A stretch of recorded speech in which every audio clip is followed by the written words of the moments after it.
scientific studies are coming out. They're tremendous, but we don't want to exclude other aspects. Again, just to reiterate for all the folks at home listening or watching us on Herb Day Online, Dr. Bradstreet continues with us now. My producer, Super Don. We've got Denise on the end in California there. And we want to acknowledge that the whole plant, at least from my perspective, I believe is valuable. That even though we can pick out and look at components and say, these are the benefits of those components, that we mustn't just say, okay, let's just make the CBD only okay and not the THC because somebody doesn't like the fact that it's psychoactive in some way. But the reality is nature put it there. Whoever created this place, God, whatever you want to call it, put it there for a reason in that plant. And we have an endocannabinoid system for a reason. So to say only one, not the other, really not, there's not scientific integrity there. Maybe political expediency, but we are promoting an idea that we must embrace the whole plant ultimately to see what the full benefit is for healing. I just want people to understand that even though we see tremendous, and I have, but we're looking at a whole plant here too.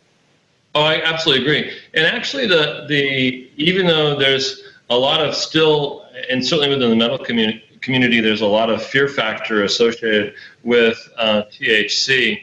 THC has some remarkable properties. One of the main things that causes stereotypies in autism to decline is this very small component of THC because it's extremely powerful in micro doses. And when given with the other constituents of hemp oil, there is very little, if any, side effect. And it's very hard for me to discern anything but a beneficial effect. And it's actually that component, the THC component, that's turning off the stereotypies, as far as we can tell. In addition to that, the main anti-seizure properties of the cannabinoid-related compounds seem to go back to THC. So again, when given as the constituents of the entire plant with the beneficial fatty acids, the other phospholipids that come with that, the multiplicity of plant ligands that are capable of moderating these systems, you see that complex, balanced form of healing for the human being. Beautifully said. Beautifully said. I'm going to be speaking, just so you know, hemp.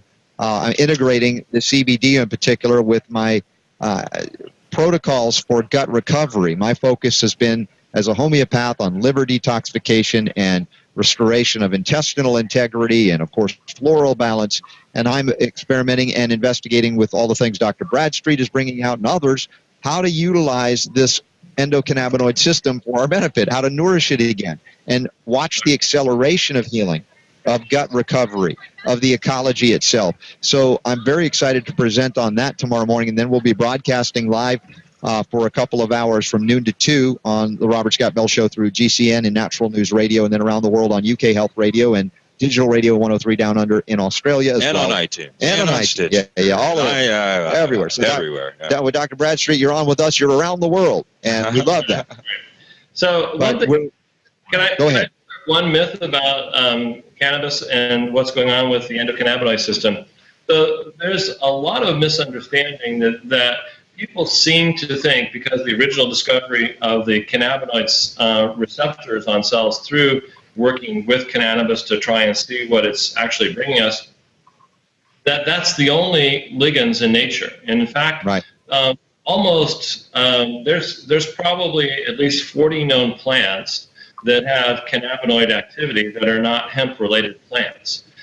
Some of these you eat, like clove and thyme and hops and things like that have these cannabinoids intrinsically within them. So nature has multiplicity of plants that produce cannabinoid type of activity, not just the marijuana plant. Right. Well, and that's good, although there's not a lot of knowledge of the interaction with the cannabinoid system in this way. For some reason, perhaps because of the abject neglect or suppression of this particular plant, it's now obviously getting all the attention and press, and in many cases deservedly so, because of the benefits we're actually seeing when put into use. Well, it's the easiest to grow. It grows, I mean, it's a very efficient, restorable source of all these various oils. The nice thing about it as a crop is it grows like a weed, basically. I mean, it's got the nickname weed, but it grows literally like a weed, which means that it's very easy to cultivate. It's very easy to hybridize. There's advantages and disadvantages to hybridization within the plant kingdom, but it's just so easy to work with. I think within the next, I don't know when we're going to get the regulations unsnarled with all this nonsense, but I'm confident within the next few years we're going to reawaken to the idea that consumers don't want to be told what they can access from Mother Nature, and they're going to try and take some more of that control back. And I hope to see that happening in the very near future. I agree. It's happening very rapidly now. It's Hemp History Week, and a lot of the history